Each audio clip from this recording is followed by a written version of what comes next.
கிறிஸ்துவுக்குள் மிகவும் பிரியமான தேவனுடைய பிள்ளைகளே, இந்த காலை நேரத்திலே உங்களை சந்திப்பதிலே மிகுந்த மகிழ்ச்சி அடைகிறேன். கர்த்தர் ஒவ்வொரு நாளும் நம்மை போஷித்து பாதுகாத்து பராமரித்து வருகிறதை நினைத்து கர்த்தரை ஸ்தோத்திரிக்கிறேன். இந்த நாளிலும் தியானத்துக்கு எடுத்துக்கொண்ட வேத வசனம் 1 பேதுரு 5:5. பெருமை உள்ளவனுக்கு தேவன் எதிர்த்து நிற்கிறார், தாழ்மை உள்ளவனுக்கு தேவன் கிருபை அளிக்கிறார். கிருபை என்பது அருமையான தேவனுடைய பிள்ளைகளை நாம் அடிக்கடி சொல்லுவோம். ஏதாவது ஒரு பெரிய ஆபத்து வந்துச்சுன்னா, என்னப்பா எப்படி இருக்கீங்க? நான் நிற்பதும் நிர்மூலமாக இருப்பதும் கர்த்தருடைய கிருபை சார், அந்த கிருபை என்னை பாதுகாத்தது அப்படின்னு சொல்லுவோம். அப்படி தானே?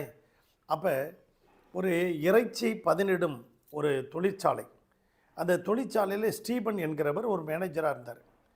அவர் தினந்தோறும் அவர் போகும்போது அந்த கேட் கீப்பர், அந்த வாட்ச்மேன் வந்து எல்லாருக்கும் குட் மார்னிங் சொல்லுவார். ஆனால் ஒருத்தன் கூட அந்த வாட்ச்மேனுக்கு திருப்பி குட் மார்னிங் சொல்லவே மாட்டான், ரொம்ப அற்பமாக நினைப்பானுங்க. ஆனால் அந்த ஸ்டீஃபன் மாத்திரம் அந்த வாட்ச்மேன் குட் மார்னிங் சொல்லும்போது காலையில் குட் மார்னிங் அப்படிம்பார். அப்புறம் ஈவினிங் ரிட்டர்னில் போகும்போது குட் ஈவினிங் வாட்ச்மேன், எப்படி இருக்கீங்க அப்படிம்பார். அந்த வாட்ச்மேன் என்ன சார், குட் ஈவினிங் சார் அப்படிம்பார்.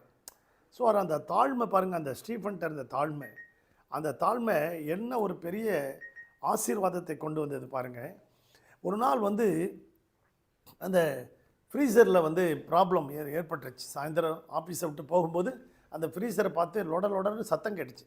அதை ரிப்பேர் பண்ணிகிட்டு இருக்கும்போதே பொழுது போயிடுச்சு. திடீர்னு எல்லாருமே டோர் லாக் ஆகிடுச்சு. யாரோ டோரை வந்து லாக் பண்ணிட்டு போயிட்டாங்க. இவர் சரி பண்ணிகிட்டு இருக்கிறார்.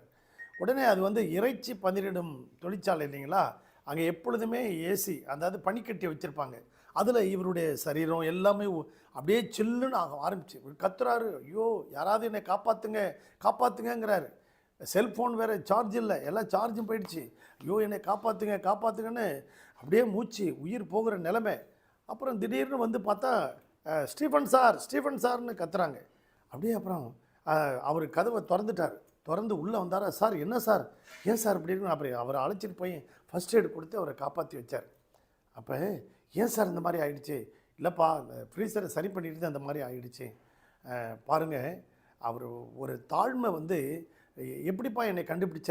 இல்லை எல்லாருக்கும் நான் குட் ஈவினிங் சொல்லுவேன், ஆனால் உங்களை காணாமே சார், தேடிக்கிட்டே இருந்தேன். நான் போய் ஒரு டீ சாப்பிட்டு வரத்துக்குள்ளே பார்த்தேன் ஆளை காணா, அதனால தான் உங்களை தேடி வந்தேன் சார் அப்படின்னார்.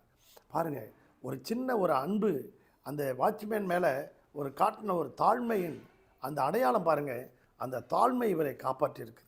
அப்படியாக அன்பு தேவனுடைய பிள்ளைகளே, அந்த தாவீது பார்த்திங்கன்னா எப்பொழுதுமே அவருடைய சங்கீதத்தில் அந்த தாழ்மையை குறித்து அதிகமாக எழுதியிருப்பார். ஒரு சமயம் 1 சாமுவேலின் புத்தகம் 23ஆம் அதிகாரம் 25லேருந்து 28 வரைக்கும் நீங்கள் வாசித்து பாருங்கள். அதில் சவுல் வந்து தாவீதை தேடி வருகிறான். தேடி வரும்போது அவனுடைய சேவர்களோடு வருகிறான். சவுளுடைய சேவர்கள் அந்த பக்கமும் மலையின் அந்த பக்கத்திலும், தாவீது இந்த பக்கத்திலும், இந்த மலையின் இந்த பக்கத்திலும் இருந்தார்கள். திடீரென்று பார்த்தா சவுளுடைய சேவர்கள் எல்லாம் தாவீதை வளைந்து கொண்டார்கள். ஐயோ, நான் எப்படி, என்னை காப்பாற்றுறதுக்கு யாரும் இல்லையே அப்படின்னு கலங்கி நிற்கிற நேரத்தில் உடனே அங்கே தேசத்திலேருந்து ஒரு ஆள் வந்து சவுல்கிட்ட சொல்கிறான், ராஜா இப்போ தாவீதை பின்தொடர்கிறத விட்டுட்டு நீங்கள் வாங்க, பெலிஸ்தர் நம்ம மேலே படையெடுத்து வந்திருக்காங்க அப்படின்ட்டு போயிட்டான். அப்போ சவுல் வந்து தாவீதை பின்தொடர்றதை விட்டு போயிட்டான். தாவீது எப்படி நினச்சிருப்பான்? ஒரு பெருமூச்சு விட்டுருப்பான். கர்த்தர் என்னை காப்பாற்றினார், அதனால தான் அவன் கிருபையை குறித்து அதிகமாக எழுதுவான். நான் நிற்பது நிர்மூலமாகாது கர்த்தருடைய கிருபை. பிரியமானவருடைய கிருபையை, அந்த தாழ்மையை உள்ளவனுக்கு கிருபை அளிக்கிறான். அந்த கிருபை அவனை, அந்த ஸ்டீஃபனை காப்பாற்றினது போல தாவீதையும் கர்த்தர் காப்பாற்றினார். நீங்களும் ஆண்டவராகிய இயேசு கிறிஸ்து பிலிப்பியர் 2ஆம் அதிகாரத்தில் 8 அவர் மரண பரியந்தமும் தன்னை தாழ்த்தினார்.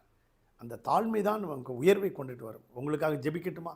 பரலோக பிதாவே, இந்த சத்தத்தை கேட்டுக்கொண்டிருக்க ஒவ்வொரு பிள்ளைகளையும் ஆசீர்வதிக்கும். ஆண்டவர் ஒவ்வொருவரையும் வேலையெடுத்து பாதுகாத்துக்கொள்ளும். உம்முடைய சாயலை பெற்றுக்கொண்டு உமக்காக வாழ உதவி செய்யும். எல்லா ஆபத்து காலத்தில் என்னை நோக்கி கூப்பிடு, நான் உன்னை விடுவிப்பேன்னு சொன்ன கர்த்தர் எல்லா ஆபத்து தீமைக்கு விலக்கி பாதுகாத்துக்கொள்ளும். ஆசீர்வதியும். இயேசுவின் நாமத்தில் பிதாவே, ஆமென். God bless you everybody. Thank you.